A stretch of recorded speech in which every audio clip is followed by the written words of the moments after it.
ये कहानी है मीना नाम की एक लड़की की जिसे फोटोग्राफी और वीडियोग्राफी का बहुत शौक था। अरे यार, इस 2 कौड़ी के फोन से एक भी फोटो अच्छी नहीं आती है। तभी वहां मीना की माँ पल्लवी आती है। अरे बेटा पल्लवी, फोटो ही खींचती रहोगी या खाना भी खाओगी? अरे माँ, मैंने आपसे कितनी बार कहा है कि मुझे एक कैमरा दिलवा दो, लेकिन आप तो मेरी सुनने को ही तैयार नहीं है। बेटा, तेरा एक कैमरा का दाम भी तो 10 कैमरे के बराबर है। अरे माँ, आपकी एक ही तो बेटी है और आप उसे एक कैमरा नहीं दिलवा सकती हो।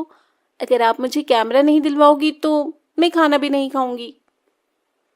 नाटक बंद कर, तेरी मनपसंद बिरयानी बनाई है मैंने। अच्छा, आज खा ले रही हूँ लेकिन कल से नहीं खाऊंगी। हाँ, चल देखती हूँ कि तू अपनी बातों पर अमल करती है या नहीं। हाँ, देख लेना आप। पहले मैं जरा आज अपनी बिरयानी खा लूं। पगली। तो मीना डाइनिंग टेबल पर बैठती है और अपनी बिरयानी खाने लग जाती है। खैर, इसके कुछ दिन बाद एक दिन मीना के पापा ऑफिस से घर आते हैं। ले बेटा, तेरा बर्थडे गिफ्ट। अरे पापा, मुझे जो चाहिए वो तो आप मुझे देंगे नहीं, तो इसका क्या फायदा? अरे बेटा, मुझे मालूम है कि तुझे क्या चाहिए, लेकिन जरा इसे भी तो खोलकर देख ले एक बार। इसमें भी बहुत अच्छी चीज है। खोल ही लेती हूँ अब। इतने प्यार से जो लेकर आए हैं आप मेरे लिए। मीना गिफ्ट खोलती है तो देखती है कि उसमें कैमरा रखा हुआ है। ये देखकर मीना खुशी के मारे पागल हो जाती है। अजी, मैंने आपसे मना किया था ना कि इतना महंगा कैमरा अभी मत दिलाइए इसे। आप भी ना। अरे पल्लवी, तुम इतना टेंशन क्यों ले रही हो? अरे इसे फोटोग्राफी और वीडियोग्राफी का शौक है। अगर हम इसके शौक पूरे नहीं करेंगे तो कौन करेगा? Yes papa, you are the great. आप तो मुझे बहुत अच्छे से समझते हैं। उफ भगवान, ये दोनों बाप बेटी का क्या करूं मैं। हाँ माँ, आप बैठो, मैं पापा के लिए खाना लगाती हूँ। देखा, आपसे कैमरा मिल गया तो खाना भी लगा रही है अब। अरे कोई बात नहीं, अभी इतनी बड़ी बेटी भी नहीं हुई है हमारी, बच्ची ही तो है। हम्म। खैर, अब मीना को अपना पसंदीदा कैमरा मिल चुका था, इसलिए वो अब अच्छे अच्छे स्पॉट पर जाकर फोटोग्राफी करना शुरू कर देती है। कि तभी एक दिन जब मीना किसी खूबसूरत नदी के किनारे फोटोग्राफी कर रही थी, तभी उसके पास एक आदमी मुंह में रुमाल बांधे हुए आता है। ए, तुम लोग कौन हो? अरे जाने मन, हम लोग कौन है अभी तुझे बताते हैं। इसके बाद दीपक मीना को जोर से धक्का देता है और उसका कैमरा लेकर वहां से भागने लगता है। लेकिन मीना बड़ी चालाक थी। वो जल्दी से दोनों के सिर पर 2 पत्थर से वार करती है। आई!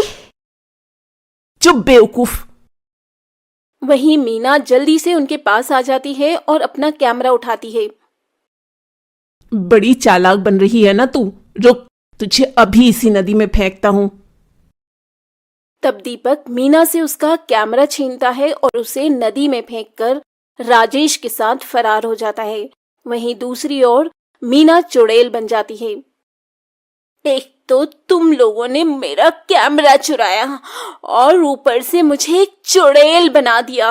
अब मैं तुम लोगों से बदला लूंगी, बदला। वहीं दूसरी ओर मीना के माता पिता उसके लिए बहुत परेशान होते हैं और उसकी मिसिंग कंप्लेंट थाने में लिखवा देते हैं। खैर, चुड़ैल अब राकेश और दीपक के पास जाती है। मेरा कैमरा चुराएगा तू? रुक, अभी तेरी टांग तोड़ती हूँ और इसका सूप बनाकर पीती हूँ। तब चुड़ैल राकेश के सामने अचानक से प्रकट हो जाती है। चुड़ैल को वहां देखकर राकेश की सिट्टी पिट्टी गुम हो जाती है। क, क, क, कौन है तू? कहीं तू मेरी पुरानी प्रेमिका मंजूली तो नहीं है? अपनी शक्ल देखी आईने में? तेरी कोई पुरानी प्रेमिका भी थी? यकीन नहीं होता। अच्छा, तू मेरा ध्यान भटकाने की कोशिश मत कर, वरना। तुम कोई भी हो, मुझे माफ कर दो, मुझे जाने दो। वैसे मैं इतना बुरा भी नहीं दिखता। हाँ, तू बुरा नहीं दिखता, लेकिन जब तू मरेगा ना, तो तू बहुत ही बुरा दिखेगा।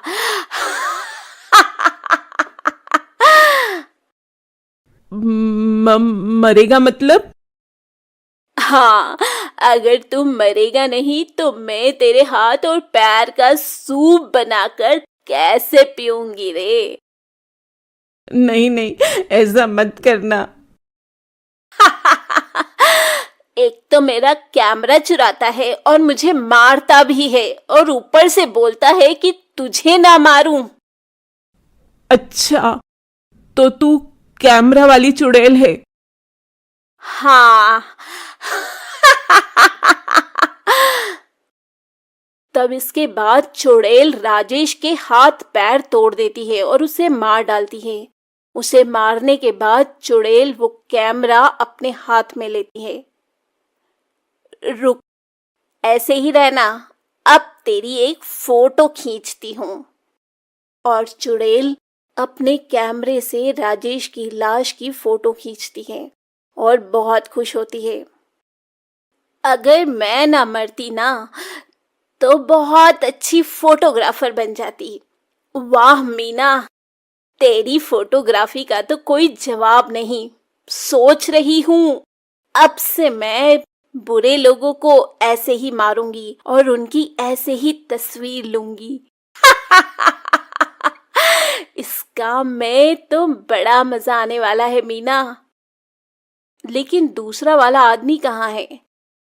पहले तो उसे मारूंगी और सोच रही हूँ कि उसकी खोपड़ी का सूप बनाकर पीऊं। और चुड़ैल अब दीपक को ढूंढने लग जाती है। वहीं शाम को जब दीपक राजेश के पास आता है तो देखता है कि किसी ने राजेश को बहुत बुरी मौत मारा है। नहीं, कहीं ये काम उसी लड़की की आत्मा का तो नहीं है? मुझे भागना होगा यहाँ से। तभी वो वहां से भाग जाता। वहीं दूसरी ओर चुड़ैल एक आदमी की दुकान के पास जाती है। दरअसल वो आदमी मोहल्ले में बासी मिठाइयां बेचता था। इस आदमी की वजह से मेरा बहुत बुरा वाला पेट खराब हो गया था। इसे तो मारना ही पड़ेगा। खैर, वो आदमी अपनी दुकान बंद करके घर के लिए निकलने लगता है कि थोड़ी दूर आगे बढ़ने पर एक सुनसान गली में उसे चुड़ैल मिल जाती है। चुड़ैल? वो भी कैमरे वाली? आजकल चुड़ैलों के पास भी कैमरा होता है क्या? और क्या, हम लोग मॉडर्न जमाने के चुड़ैल हैं। हमारे पास सब कुछ होता है। अच्छी बात है, अच्छी बात है। लेकिन तुम्हें मुझसे क्या काम है? सुना है तू बासी मिठाइयां बेचता है, जिससे लोगों की तबीयत खराब हो जाती है। नहीं नहीं, ये किसने बोला? ये सब गलत है। मैं तो कॉलोनी में सबसे ताजी मिठाइयां बेचता हूँ। तभी चुड़ैल अपनी शक्ति से उस आदमी की दुकान की मिठाइयां अपने हाथों में प्रकट करती है। अच्छा, तो ये ले, अपनी सारी मिठाई खा ले। वो आज मेरा पेट खराब है। मुझे पता था कि तू यही बोलेगा, लेकिन मैं तो तुझे ये मिठाई खिलाऊंगी। नहीं नहीं। जबरदस्ती उस आदमी के मुंह में मिठाई के डिब्बे को ठूंस देती है, जिससे उस आदमी की मौत हो जाती है। बड़ा आया, मेरा पेट खराब करेगा। गया ना काम से। उसे मारने के बाद चुड़ैल उसकी तस्वीर ले लेती है। मोटा गेंडा कहीं का, इसकी तो फोटो भी अच्छी नहीं आई। इसके बाद चुड़ैल दीपक को ढूंढने लग जाती है, लेकिन फिर भी उसे दीपक का कहीं पता नहीं चलता। आखिर ये दुष्ट दीपक है कहाँ? पता नहीं क्यों मैं अपनी शक्ति से भी उसको देख नहीं पा रही हूँ। लगता है कुछ गड़बड़ है। तब तक मैं अपने नए शिकार को ढूंढती हूँ। ये बोलते बोलते चुड़ैल रास्ते में जा रही थी कि तभी उसे एक आदमी मिल जाता है जो किसी औरत की चेन छीनकर भाग रहा था। अभी इसको सबक सिखाती हूँ, चोर कहीं का। चुड़ैल उस चोर के सामने चली जाती है। आह, चुड़ैल! अरे चोर, कितनी चोरी करेगा? हाँ, जाने दे चुड़ैल, मेरी एक छोटी बेटी है। तो क्या उसे भी चोरी करना सिखाएगा? तुझे तो मरना पड़ेगा ही, नहीं तो तू अपनी बेटी से भी चोरी ही करवाएगा। इसके बाद चुड़ैल उसे मार देती है और उसे एक खंबे से लटकाकर उसकी फोटो खींचती है। ये फोटो तो बड़ी जबरदस्त आई है। खैर, कुछ दिन बीत जाते हैं और कॉलोनी में चुड़ैल के बारे में सबको पता चलने लगता है। तभी एक दिन कॉलोनी वाले पंडित को बुलाते हैं। उस घर की एक सदस्य है वो चुड़ैल। पंडित जी, ये तो मेरा घर है। हाँ, तुम्हारी बेटी मर चुकी है और वो चुड़ैल में बदल चुकी है। वही ये सब कर रही है। ये सुनकर मीना के माता पिता बहुत रोते हैं।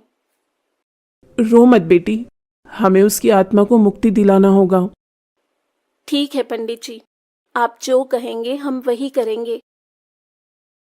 मीरा का एक खूनी है जो अभी तक पकड़ा नहीं गया है।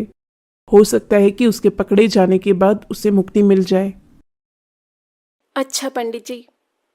खैर, कुछ दिन बाद इंस्पेक्टर दीपक को पकड़ लेते हैं और उसे पकड़कर उसे हथकड़ियां लगाकर कॉलोनी में ले आते हैं, जहां आज कॉलोनी वाले पूजा करने वाले हैं। बेटा मीना, हमें पता है कि तुम्हारे साथ बहुत गलत हुआ है, लेकिन तुम बेवजह बेकसूरों को मत मारो। और ये देखो, दीपक पकड़ा गया है, हमारे सामने आओ। तभी चुड़ैल वहां पर प्रकट हो जाती है। वो लोग बेकसूर नहीं थे। माना कि वो लोग बेकसूर नहीं थे, लेकिन कानून को अपने हाथ में मत लो मीना। हाँ बेटा, अब तो दीपक भी पकड़ा गया है, ये सब मत कर बेटा। हाँ बेटा, तू तो हमारी प्यारी बिटिया थी ना, तो फिर क्यों नहीं करती है ऐसा? इस तरह सभी लोग उसे बहुत समझाते हैं। ठीक है माँ पापा, मैं अब से किसी को भी नहीं मारूंगी, लेकिन इस दीपक को भी नहीं छोड़ूंगी।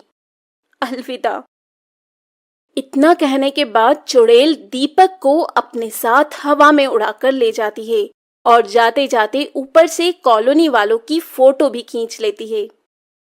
ये फोटो देखकर मैं आप सबको बहुत याद करूंगी। वहीं चुड़ैल दीपक को अपनी दुनिया में ले जाकर उसे क्षण भर में मार देती है और इस तरह चुड़ैल का बदला पूरा हो जाता है।